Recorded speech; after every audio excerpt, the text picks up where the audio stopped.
Namaste, Dostan. Welcome back to my channel Doctor Diary by Vikramaditya. मैं हूँ विक्रमादित्य, एक medical student. यहाँ मैं आपके साथ अपनी रियल लाइफ जर्नी शेयर करता हूँ एक सीरीज के जरिए जिसका नाम है मेरी नीट जर्नी, मिस्टेक्स और स्ट्रगल्स। पिछले वीडियो में मैंने आपको बताया था कि किस तरह मेरे पापा ने अपनी पॉलिसी तोड़कर अपनी लाइफ की पूरी सेविंग लगाकर मेरा एडमिशन करवाया। एडमिशन के बाद मुझे समझ आया कि कोचिंग इंस्टीट्यूट स्टूडेंट्स को एक बिजनेस प्रोडक्ट से ज्यादा कुछ नहीं समझते। आपको याद होगा मैंने बताया था कि कैसे रैंक्स खरीदे जाते हैं, टॉपर्स पहले से डिसाइड होते हैं और बाकी स्टूडेंट्स सिर्फ क्राउड होते हैं। अगर आपने वो वीडियो नहीं देखा है तो ई बटन पे क्लिक करके जरूर देखिए। और अब मैं आपको ले चलता हूं अपने बैच के अंदर, जहां पहले से ही 2 से 3 साल से स्ट्रगल कर रहे ड्रॉपर्स बैठे थे। टीचर्स जब भी पढ़ाते उन स्टूडेंट्स को थोड़ा बहुत पहले से हे पता होता था, वह फटाफट आंसर देते थे और उनको देखकर मैं चिंता में पड़ जाता कि मेरा क्या होगा, मुझे तो कुछ आता ही नहीं और मुझे इनसे कंपटीशन करना है। पर शुरू के 1-2 महीने तक सब ठीक था, एंथुसियाज्म हाई था, बट धीरे धीरे टीचर्स का असली चेहरा सामने आने लगा और वही मेरी नीट जर्नी का सबसे पेनफुल फेज बन गया। फिजिक्स वो सब्जेक्ट है जिसमें कॉन्सेप्ट और प्रैक्टिस दोनों इक्वली इंपॉर्टेंट होते हैं, लेकिन मेरे टीचर का स्टाइल ही अजीब था। क्लास में ऐसा लगता था जैसे वो खुद ही कंफ्यूज्ड हैं, बोर्ड्स के लिए पढ़ा रहे हैं या कंपटीशन के लिए। थ्योरी कंपटीशन वाली करते, लेकिन क्वेश्चंस इतने इजी के बोर्ड्स के लेवल के भी नहीं। क्लास में कोई डिसिप्लिन ही नहीं, स्टूडेंट्स मस्ती करते और टीचर को फर्क ही नहीं पड़ता। रिजल्ट, फिजिक्स का डर मेरा सबसे बड़ा एनिमी बन गया। हर टेस्ट में मार्क्स गिरते गए और कॉन्फिडेंस टूटता गया। फिर आए ज़ूलॉजी के रेडीमेड स्लाइड्स वाले गुरुजी। इतनी बड़ी कोचिंग, लाखों रुपए फीस और टीचिंग का लेवल सिर्फ एक रेडीमेड पावर पॉइंट स्लाइड उठाओ, क्लास में पढ़ दो, हिंदी में बोल दो और चले जाओ। ना इंटरैक्शन, ना एग्जाम्पल्स, ना कोई स्टूडेंट डाउट सॉल्व करने की इंटरेस्ट। मुझे लगता था कि स्कूल की क्लासेस इनसे बेहतर थी, क्योंकि कम से कम वहां टीचर स्टूडेंट के साथ कनेक्ट तो करते थे। ज़ूलॉजी के डॉक्टर के लिए इतना इंपॉर्टेंट सब्जेक्ट होता है जिससे पूरी मेडिकल फील्ड नींव धरी जाती है। हर नीट एस्पिरेंट को केवल ज़ूलॉजी एंड बॉटनी, ये दो सब्जेक्ट्स ही बहुत पसंद होते हैं। बट जब आपको अपना पसंदीदा सब्जेक्ट का टीचर ही पसंदीदा नहीं मिलता है तब बहुत बुरा लगता है। ये वही मोमेंट था जब मुझे समझ आया कि कोचिंग इंस्टीट्यूट्स का नाम बड़ा होने का मतलब टीचिंग क्वालिटी अच्छी होना नहीं है। लेकिन सभी एक्सपीरियंसेस नेगेटिव नहीं थे। बॉटनी टीचर मेरी कोचिंग लाइफ की एक रोशनी थी। टीचिंग स्टाइल इतना सिस्टमैटिक था कि क्लास के अंदर ही कंप्लीट नोट्स बन जाते। हर एक कॉन्सेप्ट को रियल लाइफ एग्जांपल्स के साथ समझाती थी और क्वेश्चंस भी कंपटीशन लेवल के होते। मुझे ऐसा लगता था कि अगर सब सब्जेक्ट्स के टीचर्स उनके जैसे होते तो मैं आज एक डॉक्टर होता।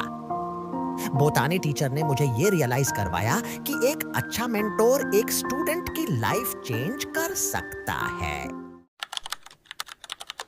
और फिर आए केमिस्ट्री, जहां मेरी नीट जर्नी की असली बर्बादी शुरू हुई। स्टार्टिंग में चैप्टर्स इतने स्लो कि एक महीना बेसिक टॉपिक्स में ही खत्म कर दिया और जैसे ही मिड सेशन आया उन्होंने इतना फास्ट पढ़ाया कि कुछ भी डाइजेस्ट करना इम्पॉसिबल हो गया। बिगेस्ट प्रॉब्लम, एक टीचर 3 सब्जेक्ट्स, फिजिकल, ऑर्गेनिक और इनऑर्गेनिक, सब एक ही टीचर पढ़ा रही थी। फिजिकल केमिस्ट्री इतनी पोरली पढ़ाई कि मुझे फिजिक्स इजी लगने लगी। इनऑर्गेनिक में बस एक बंडल नोट्स पकड़ा दिए और बोला इससे रट लो। ऑर्गेनिक केमिस्ट्री, सिर्फ 15 दिन में पूरी ऑर्गेनिक खत्म। जबकि सच ये है कि 15 दिन सिर्फ जीओसी के बेसिक कॉन्सेप्ट्स के लिए लगते हैं। उस वक्त मुझे रियलाइज हुआ कि ये इंस्टीट्यूट स्टूडेंट्स का करियर बिगड़ने से भी नहीं डरते। उनके लिए हम सिर्फ एक रोल नंबर हैं, एक फीस स्लिप हैं। यह टिके था टीचर्स का शॉर्ट रिव्यू। अब मैं आपको बताता हूँ कि कोच इंस्टीट्यूट्स में और क्या-क्या घपला किया जाता है, जैसे कि क्लासरूम एनवायरनमेंट। क्लासरूम्स में 300-400 स्टूडेंट्स बैठे होते थे। ना प्रॉपर सीटिंग, ना वेंटिलेशन, ना स्टूडेंट टीचर इंटरैक्शन। अगर आपको डाउट है तो आप बस भीड़ में खोए रह जाते हो। टीचर्स के लिए आप एक इंडिविजुअल स्टूडेंट हो ही नहीं, आप बस एक सीट नंबर हो। डाउट सॉल्विंग ड्रामा बड़े बड़े बोर्ड्स पे लिखा होता था 24/7 डाउट सॉल्विंग अवेलेबल। रियलिटी में टीचर डाउट सुनते ही नहीं थे। अगर कभी आप पूछ भी लो तो एक लाइन बोल देते, इसको खुद ट्राई करो, इजी है। कभी कभी असिस्टेंट फैकल्टी आती, लेकिन वो भी खुद ही कंफ्यूजन में होती। मतलब स्टूडेंट को खुद ही टीचर बनना पड़ता था। टेस्ट सीरियस का प्रेशर, हर हफ्ते टेस्ट होता था। क्वेश्चंस ऐसे लगते थे जैसे आईआईटी के लिए बनाए गए हो, और जो पढ़ाया जाता था उससे कोई लिंक ही नहीं। रिजल्ट के बाद सिर्फ एक ही चीज होती थी, डिमोटिवेशन। टॉप 10 रैंक्स के नाम सबके सामने अनाउंस करना और बाकी स्टूडेंट्स को इनडायरेक्टली लूजर फील करवाना। मुझे लगता था कि टेस्ट नॉलेज के लिए नहीं, बल्कि स्टूडेंट्स को मेंटली तोड़ने के लिए बनाए जाते थे। Comparison and humiliation. टीचर्स कहते थे, देखो ये टॉपर कैसे पढ़ रहा है, तुम सब भी सीखो। लेकिन उनको नहीं पता कि टॉपर को अलग रूम में अलग टीचर के साथ स्पेशल अटेंशन मिलता था। बाकी स्टूडेंट्स को बस कंपैरिजन का एक टूल बनाया जाता था। दोस्तों, आज मैंने आपको बताया कि कैसे मेरे टीचर्स ने मुझे नीचे गिराया, कैसे एक सब्जेक्ट ने मेरा सपना तोड़ दिया। आप समझ सकते हो कि नीट एस्पायरेंट के लिए ये कितना दर्दनाक एक्सपीरियंस होता है।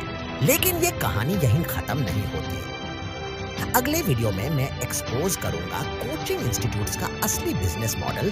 किस तरह से ये लोग स्टूडेंट्स को छोटा सा लालच देकर फीस के नाम पर बड़ा अमाउंट देते हैं। किस तरह उन्हें 100% स्कॉलरशिप के जाल में फंसाया जाता है, और कैसे थाउजेंड्स ऑफ स्टूडेंट्स को बस एक क्राउड बनाकर उनसे पैसा कमाया जाता है। आपको लगता है कोचिंग ही एकमात्र सक्सेस का रास्ता है?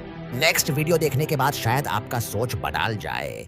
दोस्तों, अगर आपको मेरी जर्नी सुनना अच्छा लग रहा है तो चैनल को सब्सक्राइब करें, वीडियो को लाइक करें और अपने दोस्तों के साथ शेयर करें। हो सकता है मेरी स्टोरी किसी और स्टूडेंट के लिए एक मोटिवेशन बन जाए। मिलते हैं अगले एपिसोड में मेरी नीट जर्नी, मिस्टेक्स और struggles. Till then, stay motivated and keep working hard.